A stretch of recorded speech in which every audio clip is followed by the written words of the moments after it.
말씀은 이사야 44장 1절부터 8절까지 말씀입니다.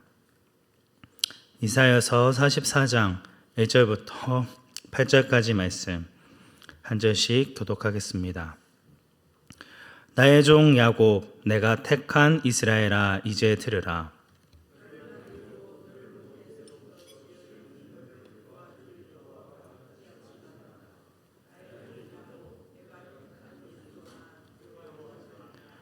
나는 목마른 자에게 물을 주며 마른 땅에 시내가 흐르게 하며 나의 영을 내 자손에게 나의 복을 내 후손에게 부어주리니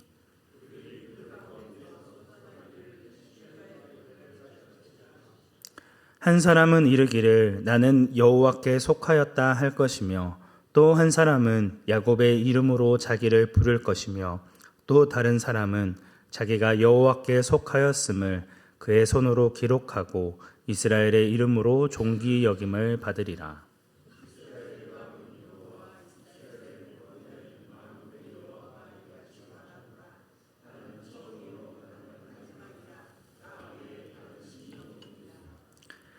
내가 영원한 백성을 세운 이후로 나처럼 외치며 알리며 나에게 설명할 자가 누구냐? 있거든 될 일과 장차 올 일을 그들에게 알릴지어다.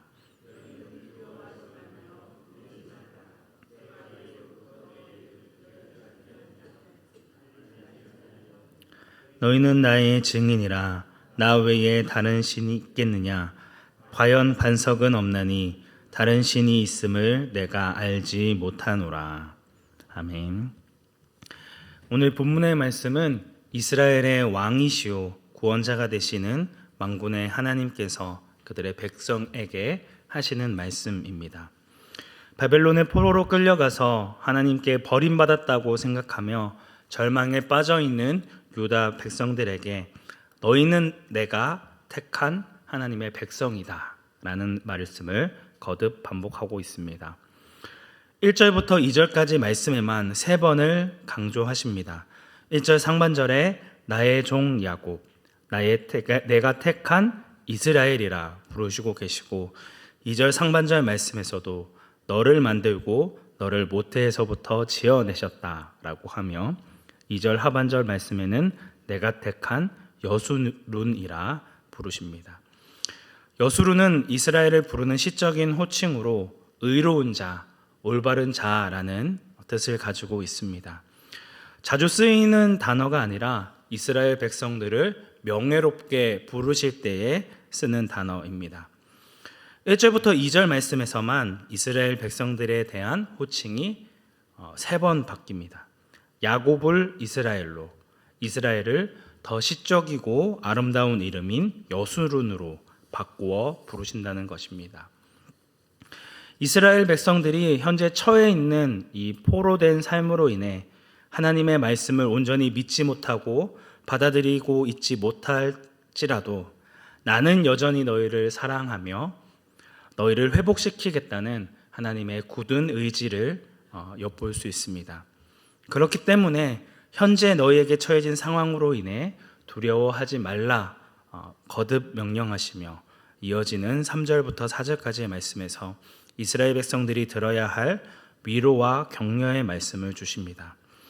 하나님께서는 3절 말씀에서 목마른 자에게 물을 주시며 마른 땅에 시내가 흐르게 하겠다 말씀하십니다. 강이 생기고 시내가 흐른다는 것은 나무와 채소가 자라며 농사를 지을 수 있다는 의미입니다. 풍성한 추수가 있고 가축들이 마음껏 뛰노는 풍요로운 환경을 상상하게 만듭니다. 또한 4절 말씀에서는 그들이 풀 가운데에서 솟아나기를 시냇가에 버들같이 할 것이라 말씀하고 있습니다. 이런 하나님의 약속은 출애굽 때의 사건을 생각나게 만듭니다. 하나님께서는 출애굽할 당시 그들의 조상들에게 사막을 통과하면서도 목마르지 않게 하셨고 때마다 만나와 메추라기를 허락해 주셔서 40년 동안이나 부족함이 없도록 그들을 채워주시고 인도하여 주셨습니다. 이와 같이 현재 포로로 끌려 나와 절망 가운데 빠져 있는 백성들에게 출 바벨론에 대한 소망을 품게 하십니다. 또한 나의 영을 내 자손에게, 나의 복을 내 후손에게 부어주시겠다 약속하십니다. 출애굽을 통해 여호와의 충만한 복을 경험한 조상들과 같이 그 후손들인 너희에게도 동일한 하나님의 영과 복을 충만하게 경험하게 될 것임을 약속하고 계십니다. 이런 하나님의 약속은 뒤이어 등장하게 될 그들의 후손들에게도 동일하게 부어지게 될 것임을 보여주고 있습니다. 또한 3절과 4절 말씀은 자연스럽게 시편 1편의 말씀을 생각나게 만듭니다. 시편 1편 1절부터 3절까지 말씀입니다. 복 있는 사람은 악인들의 꾀를 따르지 아니하며 죄인들의 길에 서지 아니하며 오만한 자들의 자리에 앉지 아니하고 오직 여호와의 율법을 즐거워하여 그의 율법을 주야로 묵상하는도다. 그는 시냇가에 심은 나무가 철을 따라 열매를 맺으며 그 잎사귀가 마르지 아니함 같으니 그가 하는 모든 일이 다 형통하리로다. 하나님의 영과 축복을 받은 자들의 모습을 시냇가에 심은 나무라고 비유하며 철을 따라 열매를 맺으며 그가 하는 모든 일에 다 형통할 것을 말씀합니다. 그들은 여호와의 율법을 즐거워하고 주야로 묵상함으로 악인의 꾀를 따르지 않고 죄인의 길에 서지 않으며 오만한 자의 자리에 앉지 않는 자들입니다. 하나님의 말씀을 주야로 묵상함으로 인해 현실의 절망적인 상황 가운데서도 좌절하지 않고 흔들리지 않는 자들입니다. 자신에게 처해진 상황과 환경과는 상관없이 하나님의 영과 축복을 받은 사람들은 5절의 말씀과 같이 자신이 여호와께 속하였다, 하나님께 존귀함을 받는 이스라엘 사람이다 라는 사실에 기뻐하며 그것을 선포하게 됩니다. 하나님께서 자신들을 택하시고 인도하여 주심에 감사함으로 더 이상 자신들에게 처한 상황과 현실에 함몰되어지지 않습니다. 사탄은 끊임없이 우리에게 처한 상황과 환경을 바라보게 만듭니다. 그리고 내가 하나님께 속한 자라면 이런 일은 일어날 수 없어. 너는 하나님께 존귀함을 받은 하나님의 백성이 아니야 라고 끊임없이 우리를 속이고 정죄합니다. 그렇게 우리를 하나님에게서 멀어지게 만듭니다. 하나님의 약속의 말씀을 붙들지 못하도록 우리를 속인다는 것이죠. 그렇기 때문에 하나님께서는 계속해서 말씀을 통해 우리에게 다가오십니다. 내가 너를 만들었고 너를 모태에서부터 지어냈다고, 두려워하지 말라고 말씀합니다. 현재 그들의 현실은 도저히 소망을 품을 수 없는 상황이지만 너희는 나의 택함받은 종이요 내가 나의 영으로 너희에게 복을 부어주겠다 약속하고 계십니다. 이런 하나님의 인도하심을 경험하는 자가 자신은 하나님께 속했다고, 나는 존귀한 하나님의 백성이라고 고백할 수 있다는 것입니다. 성령 하나님의 인도하심과 역사하심을 맛본 하나님의 자녀는 자신에게 처해진 상황과 상관없이 자신의 인생, 자신의 시간, 물질, 나의 모든 것은 내 것이 아니요 주님의 것이라고 고백하는 삶을 살아갑니다. 내가 소유하고 있는 모든 것이 주님이 주신 것이고 허락한 것임을 믿기 때문에 나의 것들을 아낌없이 하나님의 나라와 의를 위하여 그리고 이웃을 위하여 사용할 수 있게 되는 것이죠. 사랑하는 성도 여러분, 성령 하나님께서 부어주시는 은혜와 복은 이 세상의 기준에서의 복을 의미하지 않습니다. 세상에서 잘되고 성공하도록 우리를 이끌지 않습니다. 성령 하나님이 부어주시는 복은 우리의 육신에 주시는 복이 아닌 우리의 영혼과 마음에 주시는 복이기 때문입니다. 사탄은 지속적으로 우리에게 처해진 상황과 현실에 함몰되어 좌절하게 만들고 절망하게 만들고 하나님을 원망하도록 우리를 이끕니다. 반면 하나님께서는 우리에게 처해진 현실이 아닌 내가 너를 택하였고 너를 모태로부터 지어내었고 내가 너희를 회복시킬 것이라 거듭 약속하고 있습니다. 현실에서의 복이 아닌 약속된 하나님의 말씀을 붙들도록, 그 영적인 복을 붙들도록 우리를 인도하신다는 것입니다. 너희에게 처한 현실을 바라보지 말고 너희를 가장 선한 길로 인도해낼 여호와 하나님, 나를 바라보라 명령하고 있습니다. 그러기에 하나님께서는 이어지는 6절부터 8절까지의 말씀에서 자신이 어떠한 분인지를 거듭 강조하고 있습니다. 6절에서 자신은 이스라엘의 왕이요 이스라엘의 구원자, 만군의 여호와라 말씀하십니다. 하나님은 이스라엘의 왕이요 구원자로 이스라엘이 특별한 위기에 처할 때마다 그들을 구원하였고 그들을 인도하여 내신 전능하신 만군의 여호와이심을 선포합니다. 그리고 나는 처음이요 나는 마지막이라 말씀하십니다.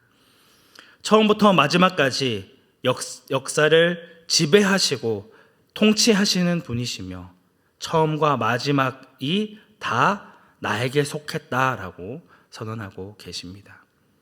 지난 이사야 41장에서의 말씀과 같이 하나님께서는 자신의 세운 선지자들을 통하여 끊임없이 하나님의 뜻을 전하고 증거하셨습니다.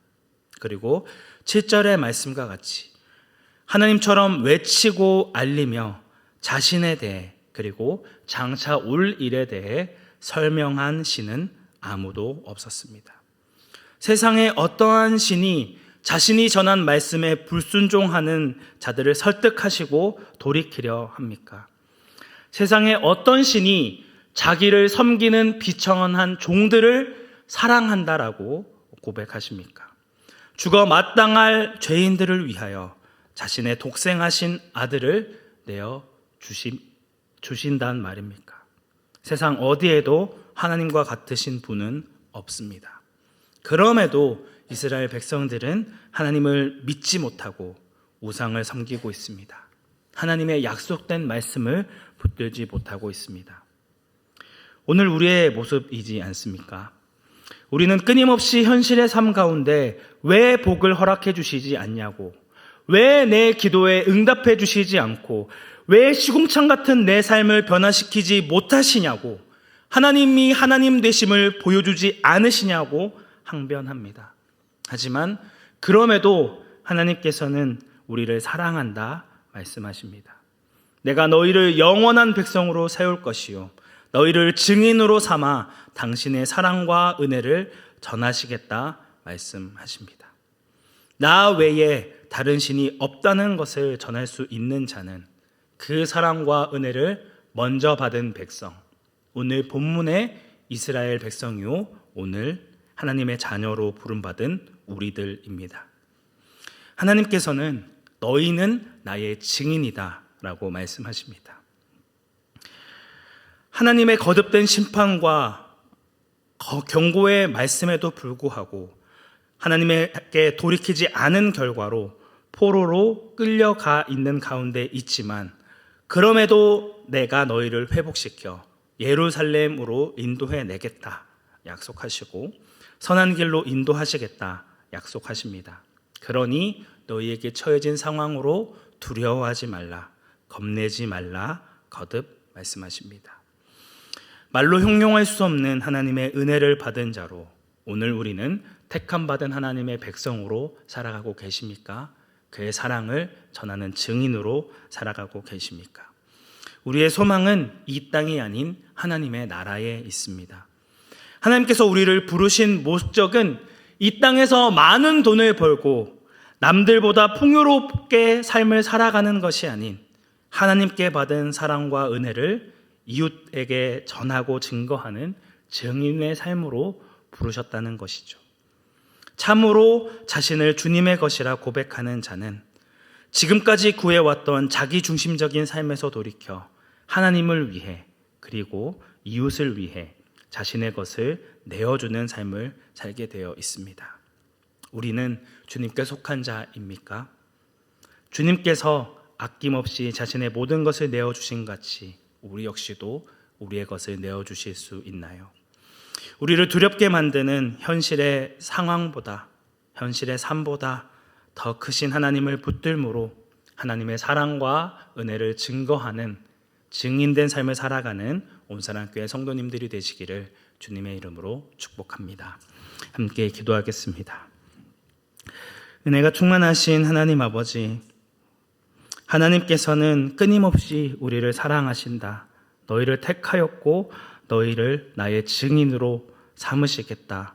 약속하시고 말씀을 통해 우리에게 끊임없이 다가오시지만 우리는 여전히 이스라엘 백성들과 같이 우리에게 처해진 현실의 삶 가운데 함몰되어서 하나님을 원망하고 하나님 앞에 나아가지 못하고 있지는 않은지 다시금 우리의 모습을 돌아보기 원합니다. 하나님의 사랑과 은혜를 받은 자로서 그 사랑을 전하고 증거하는 거룩한 주님의 백성이 되어지기 원합니다. 그 사랑을 전하는 증인이 되기 원합니다. 다시금 우리가 부름받은 그 목적을 기억하여 그 사랑을 전하는 오늘 하루의 삶을 살아갈 수 있도록 인도하여 주시고 함께하여 주옵소서. 우리의 유일한 구원자 되시는 예수님의 이름으로 기도드립니다. 아멘.